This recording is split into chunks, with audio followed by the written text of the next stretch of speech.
Guys, nandito kami ngayon sa Bangi Windmill.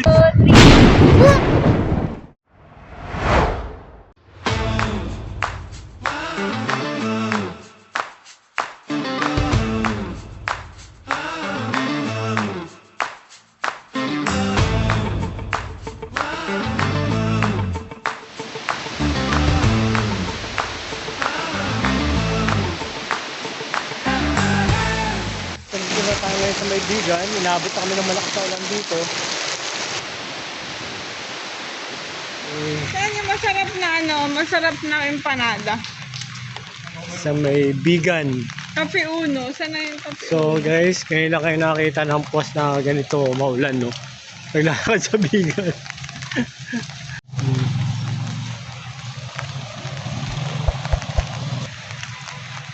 Dami talaga rito mga yung mga lumang bahay, oh.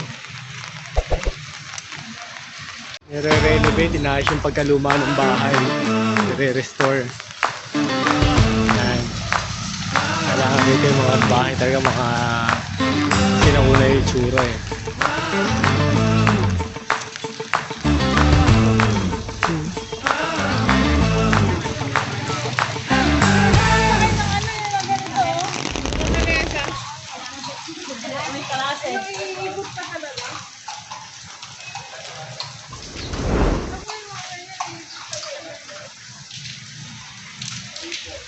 Maganda, puro black, oh.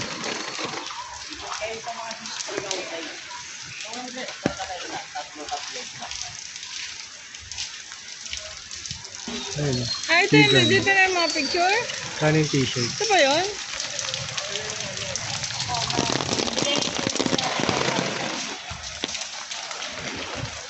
Video muna, video.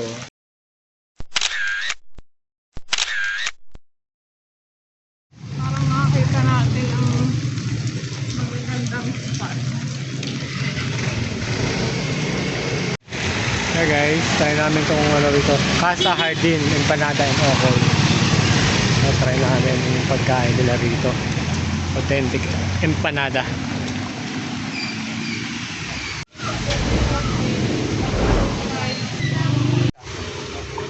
Okol. Na baka pala ng serving nila, ano, magkano yung ganyan? 80 daw. 80, laki. Ito 120, double special, double meat. Yung special nila 80 pesos lang. Pero ang laki na, oh. Ito yung mga condiments.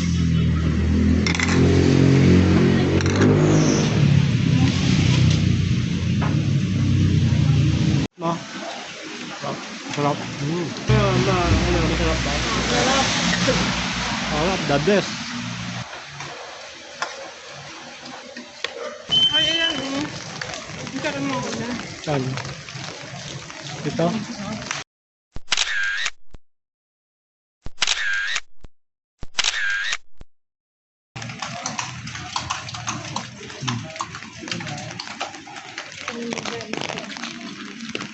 Meron atang dyan sa side. Dyan sa side. Sa kabilang.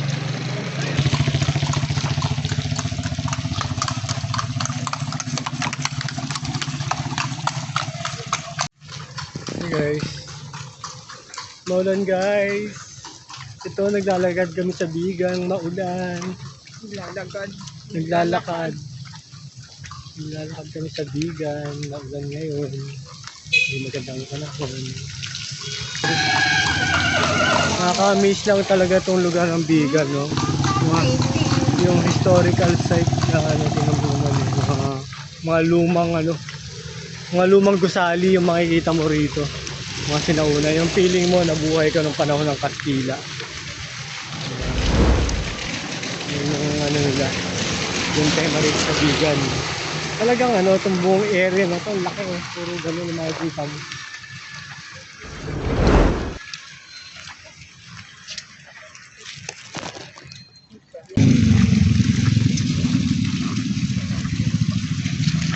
Shopping Jollibee. Oo. Ano simbahan nila oh.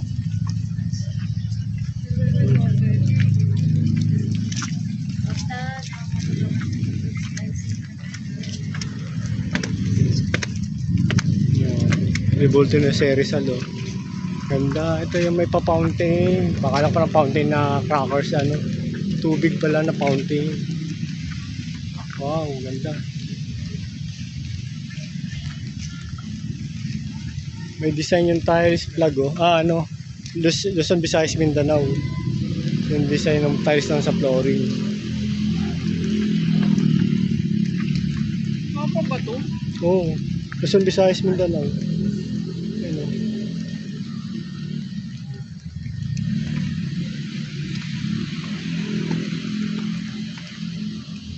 Ganda. Kaya lang patay yung fountain nila oh. Sana buhayin para mapanood natin.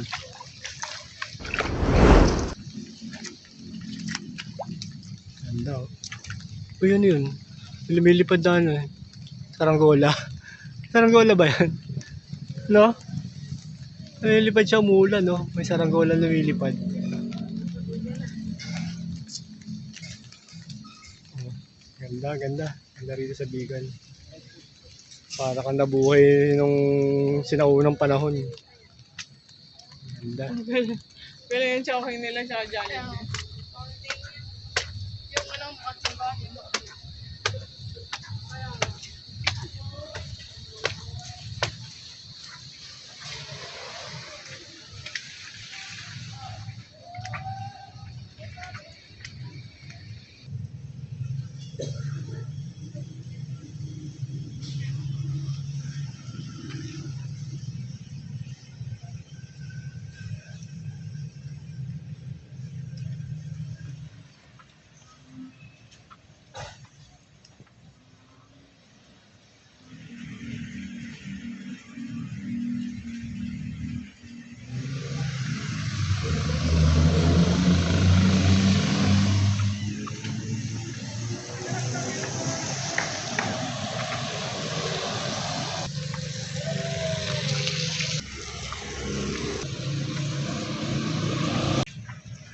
Welcome to the Heritage Province of Ilocosur. The Ilocosur Musical Dancing Project is brought to you by the Provincial Government of Ilocosur.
Mas maganda bukas mag-picture-picture.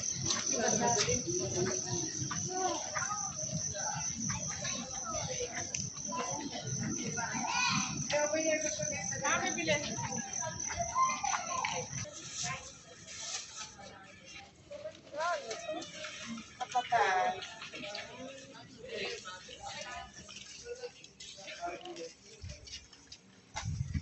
Chocolate.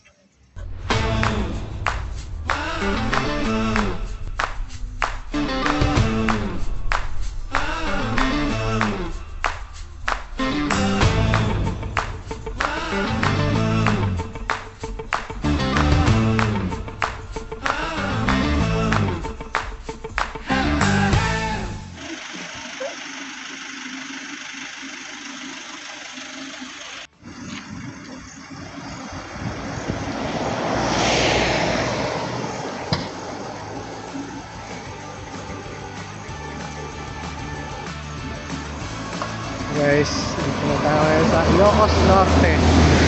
Pasok na tayo na Ilocos Norte.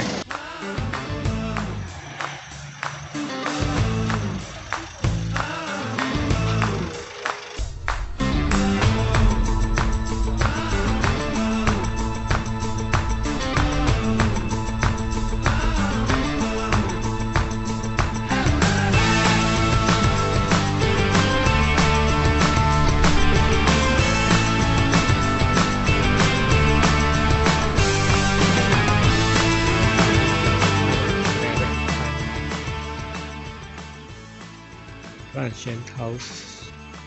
So, okay na rin. Dito tayo magpapalipas ng gabi. Transient house.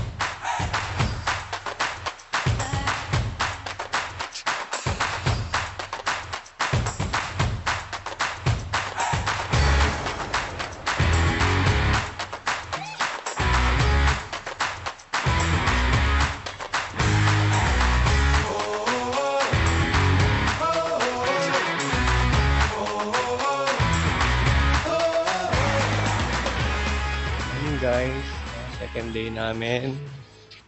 Dito kami sa may Ilocos.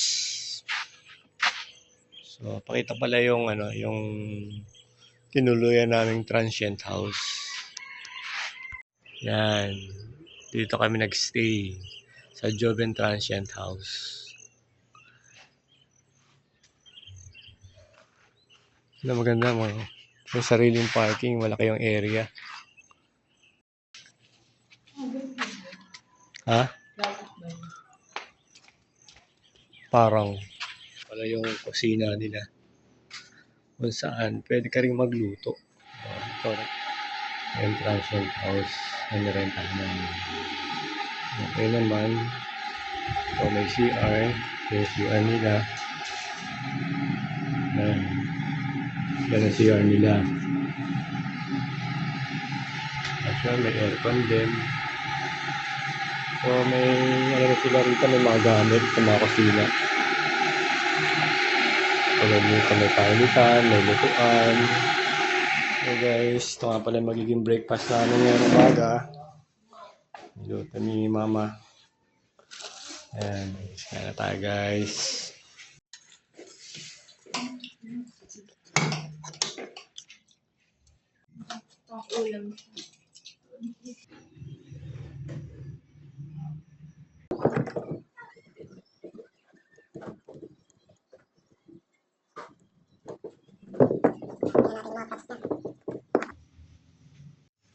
Guys, na-set up na natin yung gagamitin nating FPV mamaya.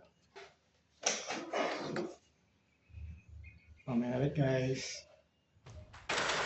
So guys, alis na kami doon sa tinutuloy namin transient house. Na kami. Ito kami, sakto lang kami rin yung sakyan. Dahil mga gamit, na daming dalang gamit. Siniko lang doon sa may likod. Solo niya yung likod. Katabi niya yung mga gamit. Mamaya na ulit guys. Ayun gwapo-gwapo namin driver, si Brix. Pinaka-pogi, nag-iisa lang.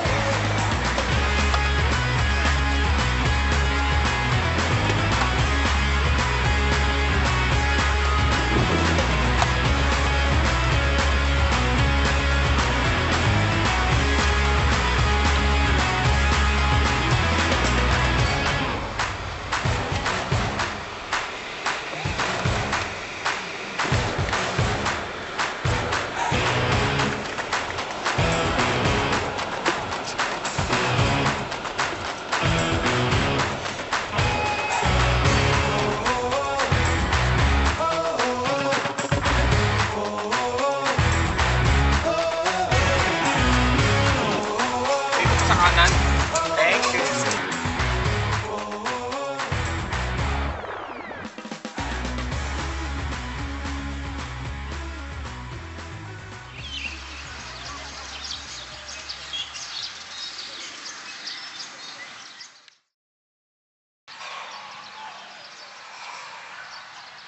Thank you.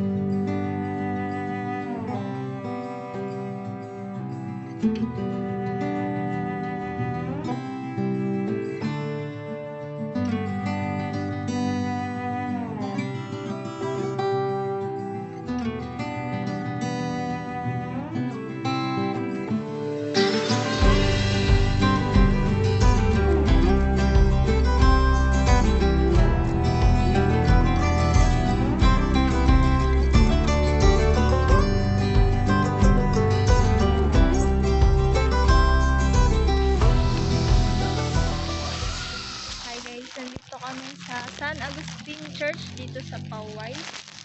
And namili na rin kami ng pangkasalubong. Yan sila, picture. And ayun, simba muna kami. Okay guys, now check naman natin yung loob nitong Paway Church. Kasabay ng pananakop ng mga Espanyol sa Pilipinas ay ang pagtatayo ng mga simbahan gaya nitong San Agustin Church o Paway Church dito sa Paway, Ilocos Norte. Itinatag ito noong 1593 ng mga misyonaryong Agustino at nakompleto noong 1824.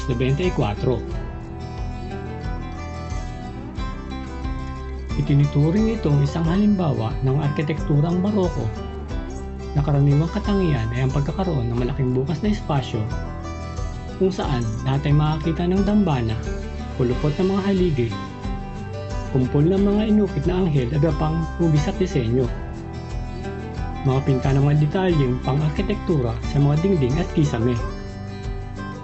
Ang pagkakaroon nito ng malalapad na disenyo ay upang maging matatag ito laban sa mga parating na lindol at bagyo. Noong unang panahon, ginamit din ito bilang pwesto ng pagmamasid ng mga kataponero at gerilya laban sa mga mananakop na dayuhan.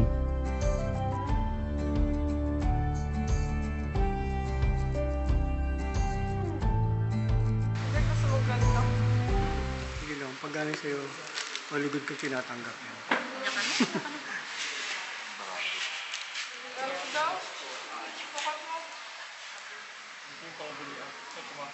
Ano kami naman?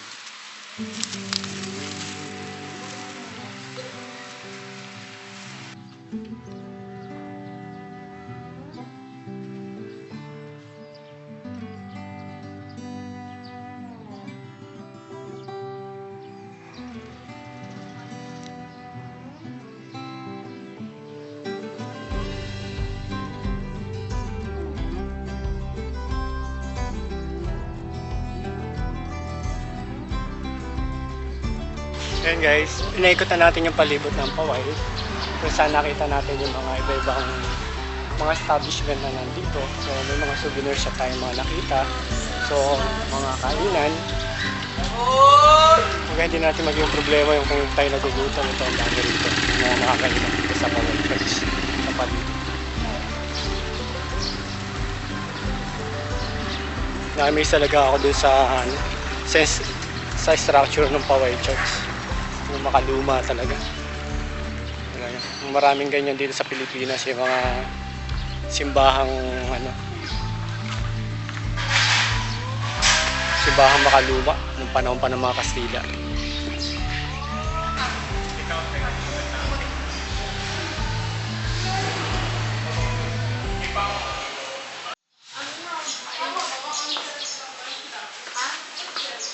Guys, papunta na tayo sa susunod nating stop kung saan sasakay tayo ng 4x4. See you later, guys.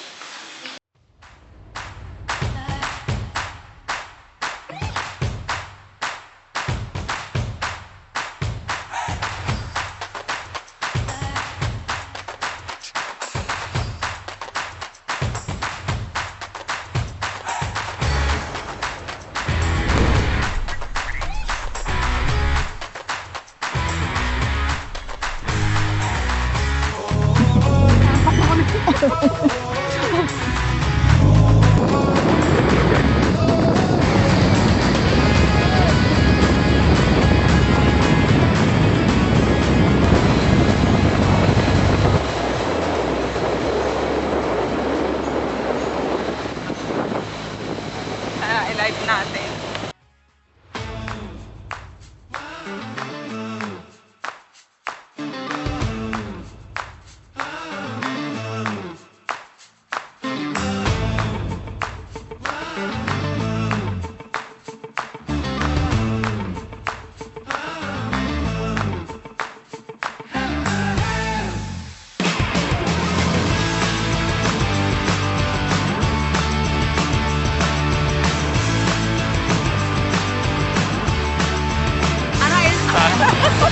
Saan goods po? Saan goods?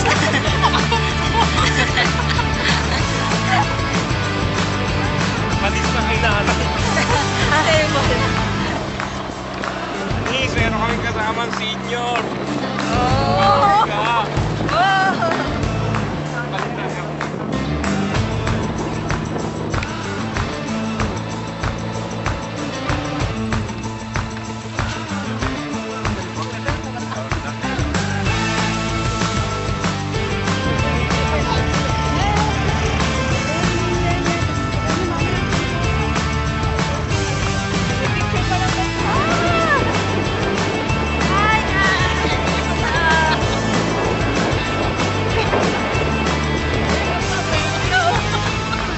Natatakot ako sa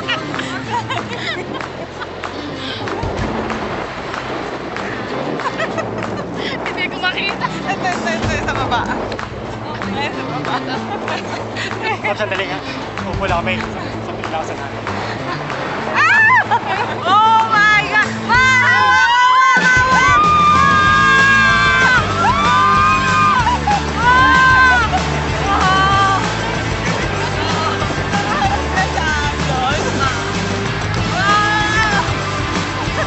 Oh my God!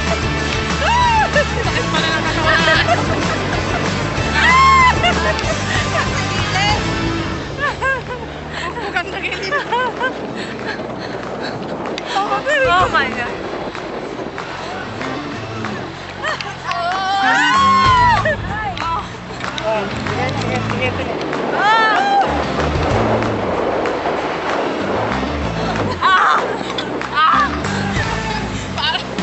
Imagine kung dito si Nana.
Nasaya pero bugbog.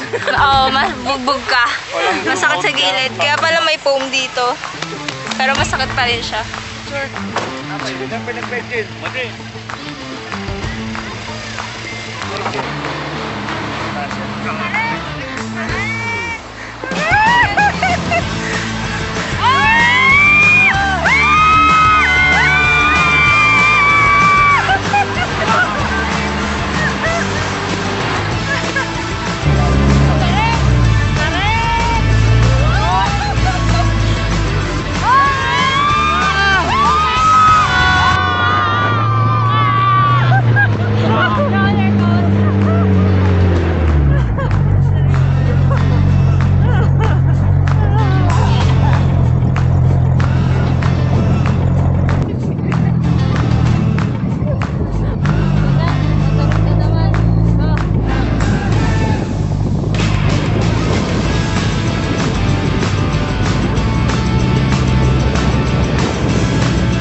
Ito, video na to. Parang picture na rin to.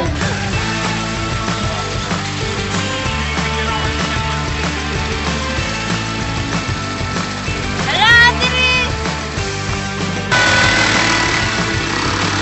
Ataw mo, ataw! Sorry. Di ba pala nakahawak?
Layo!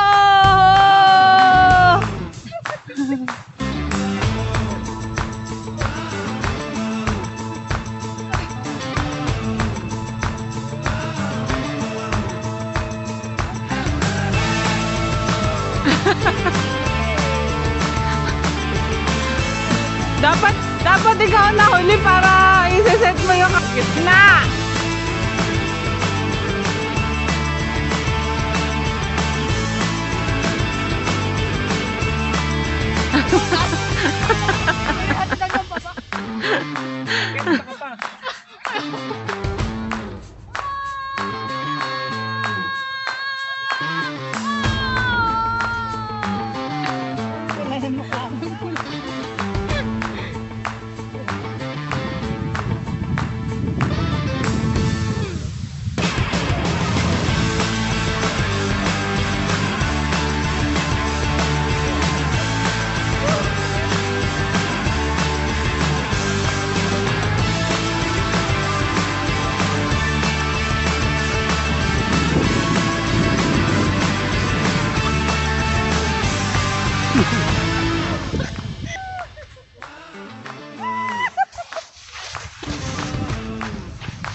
Mayabang. Mayabang. Para may kadamay ako.